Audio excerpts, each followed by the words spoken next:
Kechirasiz. Anaqa ishlayotganimga bugun 4-kun, siz 3 kun sinov degandingiz. Agar iloji bo'lsa, avans oldindan bera olasizmi?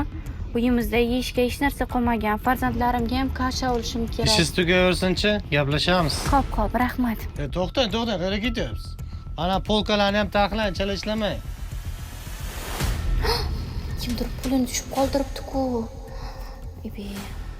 Balki bu menga Alloh tomonidan berilgan puldir.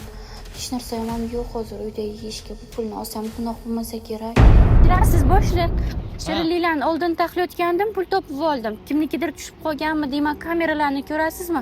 Bechora izlab yurgandir. Men bilaman bu kimning puli.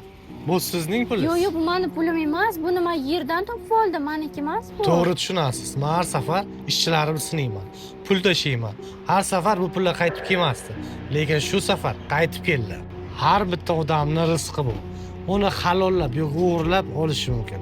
Siz sinovdan o'tdingiz. Halollab bo'ldingiz. Halol mehnat yerda qolmas ekan. Har bitta inson pul vasvasasiga uchraydi. Lekin buni halollab olishingiz ham mumkin. Buni unutmang. Agar video yoqqan bo'lsa, videoning tagida kommentariy yozing. Tanishlaringizni yuborib qo'yinglar. Hammalaringizga rahmat.